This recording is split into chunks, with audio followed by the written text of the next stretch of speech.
1896 წლის შემოდგომის ერთ საღამოს თბილისში თავადაზნაურთა თეატრის სალაროებთან ხალხმრავლობა იყო. იმ დღეს ქალაქში დილიდანვე ხმა გავრცელდა, რომ თეატრში წარმოდგენის ნაცვლად უცნაურ სანახაობას აჩვენებდნენ. თანაც სპექტაკლთან შედარებით ბევრად იაფად. დარბაზში შესულ მაყურებელს ფარდის მაგივრად კედელზე გაკრული თეთრი ტილო დახვდა. სცენიდან რამდენიმე მეტრის მოშორებით კი გაურკვეველი ყუთი. მუქი ფერის ყუთი ხის გრძელ ფეხებზე იდგა. მარჯვნივ საკერავე მანქანისნაირი სახელური. წინა მხარეს კი ფოტოაპარატის ობიექტივის მსგავსი მინა ჰქონდა მიმაგრებული. დარბაზში სინათლის ჩაქრობისთანავე პიანისტმა სახალისო მუსიკა წამოიწყო. ცოტა ხნის მერე ყუთიდან გამოსულმა სინათლის სხივმა თეთრი ტილო გაანათა და რამდენიმე წამში ტილოზე გაცოცხლებული ფოტოები გამოჩნდა.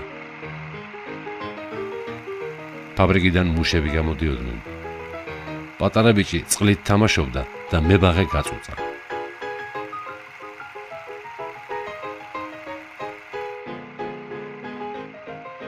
მაყურებელი გაოცებული უყურებდა, თუმცა მთავარი სანახაობა ჯერ კიდევ წინ იყო. ჩვენება დასასრულს უახლოვდებოდა, როდესაც ეკრანზე ისეთი სისწრაფით მოძრავი მატარებელი გამოჩნდა, რომ მაყურებელი ფეხზე წამოხდა. ზოგმა ხელები თვალებზე აიფარა. ყველას ეგონა, რომ მატარებელი დარბაზში შეიჭრებოდა. ეს სინემატოგრაფი იყო. აპარატი, რომელიც ფრანგმა ძმებმა ოგიუსტ და ლუი ლუმიერებმა შექმნეს. მათივე გადაღებული იყო ის ფილმები, რომელიც 1896 წლის 16 ნოემბერს მაყურებელს თავადაზნაურთა თეატრში წარუდგინეს.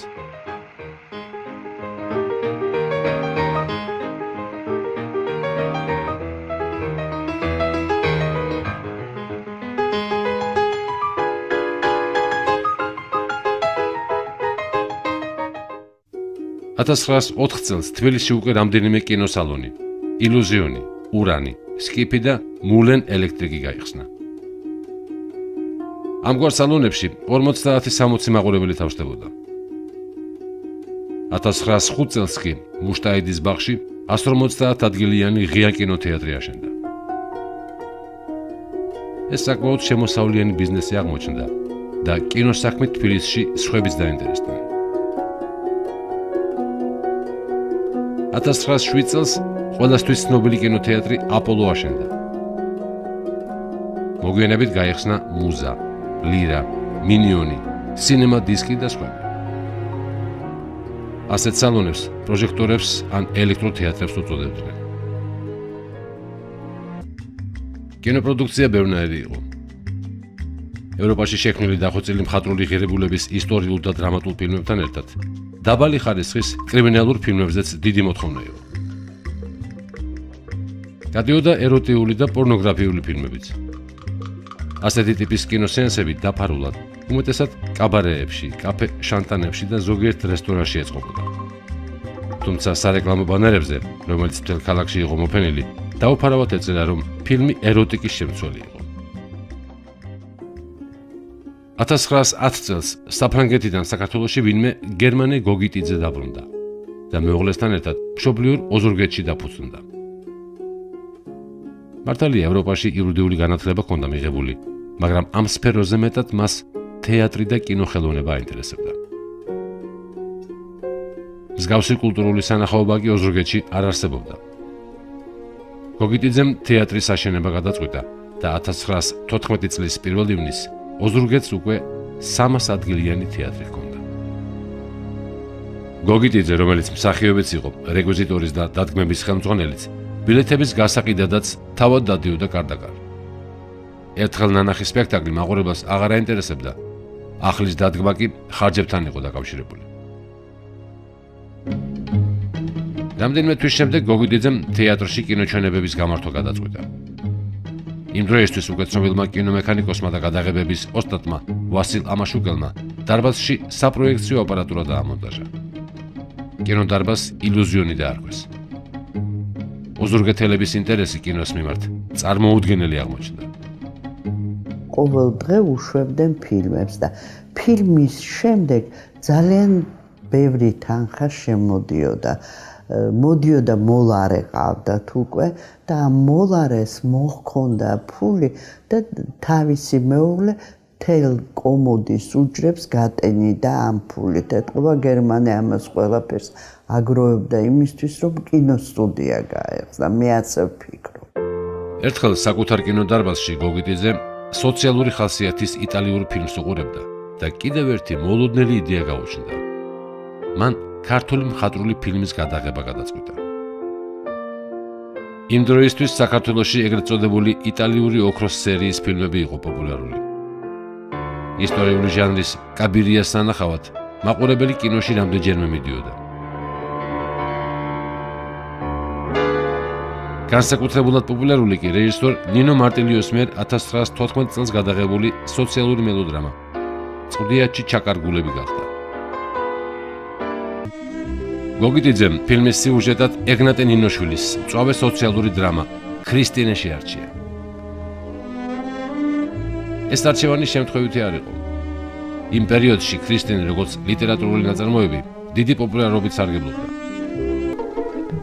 ნინოშვილის მოთხრობა 18 წლის გლეხის გოგონა ქრისტინეზეა, რომელიც აზნაურისგან დაუარსულდა. ქრისტინემ ახლობლების საყვედურებს ვერ გაუძლო. უკანონოდ გაჩენილი ბავშვი მშობლების სახლში დატოვა. ქალაქში გაიპარა და საროსკიპოში მოხვდა. ცოტა ხნის მერე კი მათხოვრად იქცა და უპატრონოდ გარდაიცვალა.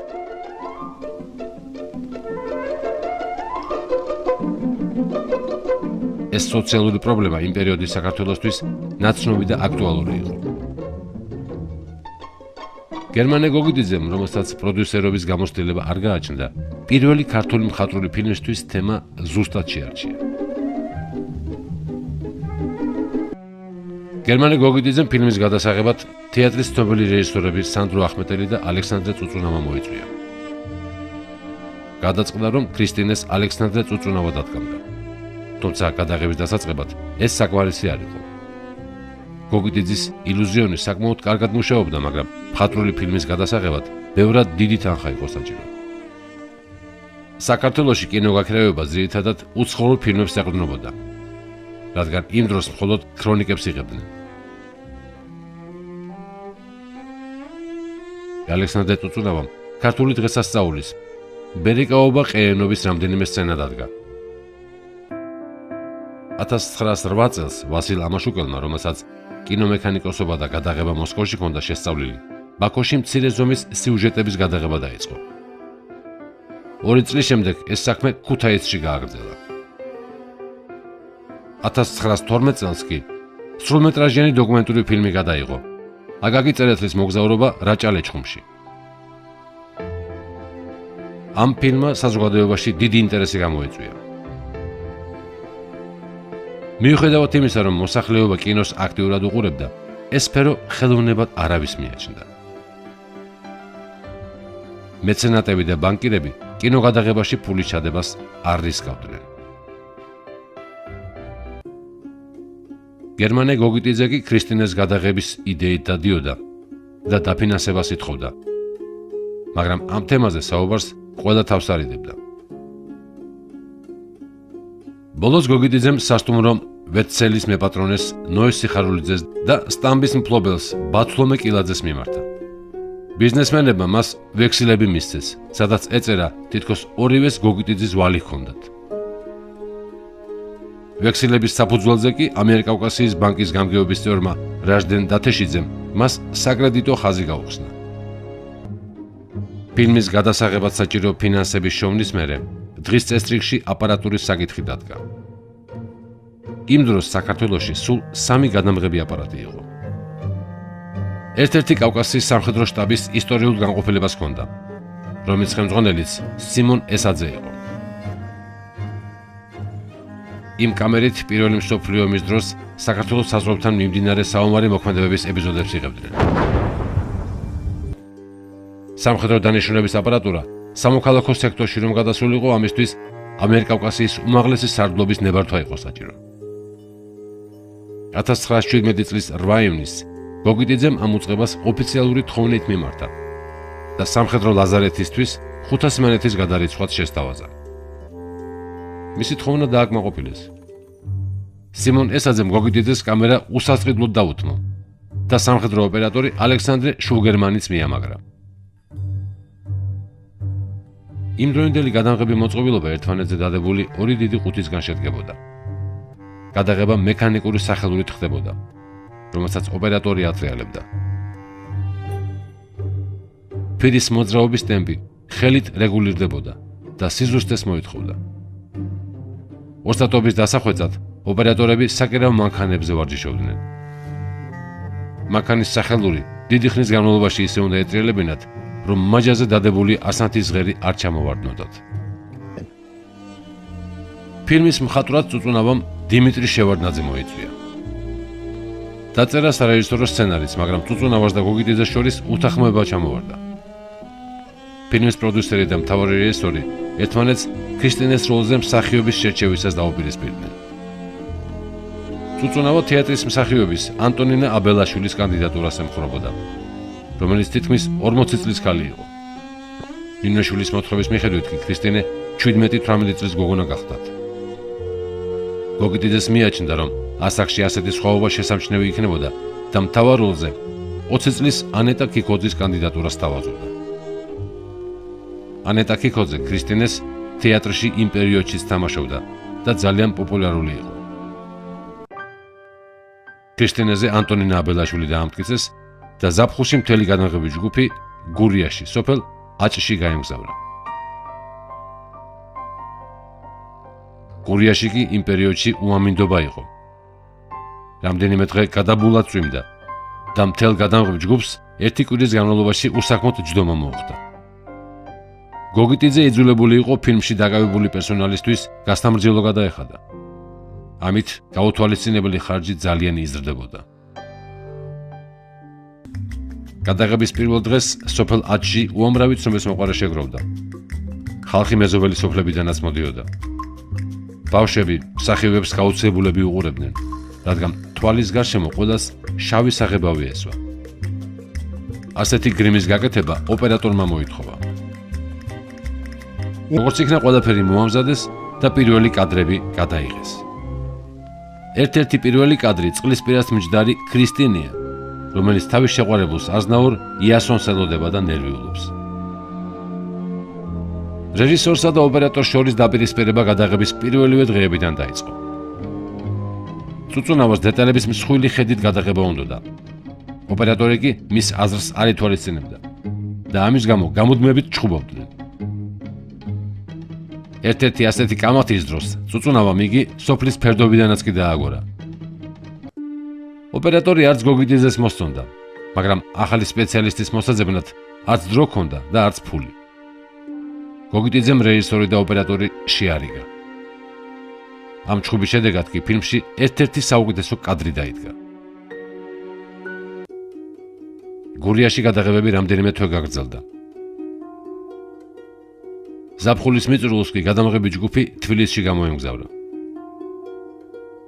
ფილმის დასასრულებლად საჭირო იყო რამდენიმე სცენის გადაღება, მაგრამ წუწუნავამ მოულოდნელი გადაწყვეტილება მიიღო. ფილმს ჩამოშორდა და როსტოვის თეატრში თავარ რეჟისორად გაემგზავრა. სამხედრო ოპერატორი შუგერმანი უკვე გაწვეული იყო.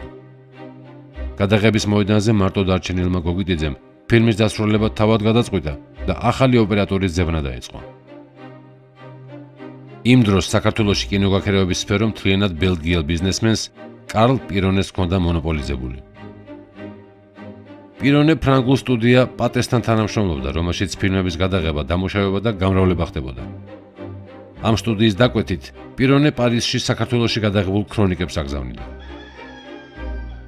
ამ საქმეს ცნობილი ოპერატორი ალექსანდრე დიღმელოვი, ანუ დიღმელაშვილი ასრულებდა და კარგ გასამრჯელოსაც იღებდა. თბილისის გადაღებები ორთაჭალაში, რკინიგზაზე და პავილიონებშიც მიმდინარეობდა. ერთ-ერთი სცენა დღევანდელი მარჯანიშვილის თეატრის სხვენშია დადგმული. გოგიტიძეს, რომელიც უკვე რეჟისორიც იყო, ასისტენტიც და შავი მუშაც, თეატრის სხვენზე დეკორაციები საკუთარი ხელით აქონდა. გოგიტიძე კრისტინეს ბოლო ეპიზოდებს რეჟისორის გარეშე საკუთარ ალღოზე დაყრდნობით იღებდა.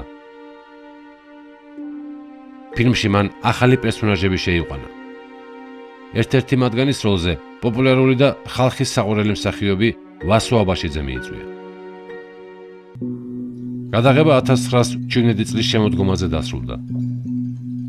გოგიტიძემ ფირები გაამჟღავნა და პოზიტივები ოზურგეთში, საკუთარ კინოთეატრში შეინახა. ფილმის დამონტაჟებას და მის ჩვენებას იგი უახლოეს პერიოდში აპირებდა, მაგრამ ქვეყანაში მდგომარეობა დაიძაბა. 1918 წლის გაზაფხულზე საქართველოში თურქთა ინტერვენცია დაიწყო. მოკლე დროში თურქებმა მთლიანად დაიკავეს აჭარისა და გურიის რეგიონი და ქუთაისამდე მოვიდნენ. სამხედრო ოპერაციებს გოგიტიძის აშენებული ოზურგეთის თეატრი შეეწირა. ქრისტინეს პოზიტივები ხანს არ მაიმსხვერპლა. გოგიტიძე თბილისში დაბრუნდა და ისევ კინოსაქმიანობაზე დაეწყო ფიქრი. იმ პერიოდში იგი უკვე დოკუმენტური ფილმებით დაინტერესდა. გადაიღო დამფუძნებელი კრების გახსნა, გვარდიის დღე და ევროპელი სოციალისტების თბილისში სტუმრობა. ამ ფილმების მონტაჟის დროს თბილისში შემთხვევით ქრისტინეს ნეგატივები აღმოაჩინა. ეს სრული მასალის მცირე ნაწილი იყო, მაგრამ გოგიტიძემ ქრისტინე მაინც აღადგინა. 1919 წლის 26 მაისს საქართველოს დამოუკიდებლობის პირველი წლისთავი იყო. სოციალ-დემოკრატები ამ დღეს პომპეზურად აღნიშნავდნენ. გოლოვინის გამზირზე სამხედრო ეკლესიის ეზოში პატრიარქმა ქართული ჯარი აკურთხა. შევარდენის სტადიონზე საზეიმო ვარჯიში გაიმართა. იმ დღეს გაზეთ ერთობაში განთავსებული რეკლამა მაყურებელს კინოთეატრ აპოლოში 4 მოქმედებიანი დრამის სანახავად ებატიჟებოდა. ეს დრამა პირველი ქართული სრულმეტრაჟიანი მხატვრული ფილმი ქრისტინე იყო. ფილმების მუსიკალური გაფორმება უშუალოდ კინოსეანსის დროს ცოცხლად ხდებოდა.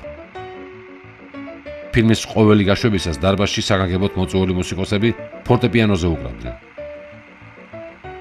მაყურებლის განწყობისთვის მუსიკალური ნაწარმოების სწორად შერჩევას დიდი მნიშვნელობა ჰქონდა. ფილმის შინაარსის აღქმას სწორედ მუსიკა აადვილებდა. თბილისის კინოთეატრებში ჩვენების მერე გოგიტიძემ ქრისტინე სინემატოგრაფიულ ლენზზე გადაიტანა და საქართველოს თითქმის ყველა რაიონის მოსახლეობას აჩვენა. სოფლებში ფილმს სატვირთო მანქანაზეან რკინიგზის ვაგონში დამონტაჟებული საპროექციო აპარატით უშვებდა. ქრისტინე მაყურებელმა თბილად მიიღო. პირველი ქართული სრულმეტრაჟიანი მხატვრული ფილმი ქრისტინე 5 ნაწილისგან შედგებოდა. ფირი 1240 მეტრი, ხოლო ქრონომეტრაჟი 50 წუთი იყო. ამჟამად მხოლოდ 3 ნაწილია შემორჩენილი, რომელიც 60-იან წლებში კინოდრამატურგმა კარლო გოგოძემ აღადგინა. 2003 წელს კი ქრისტინეს ციფრული ვარიანტი შეიქმნა. ამ ფილმის სანახავად საზოგადოება მცირე სალონებში დღემდე იკრიბება.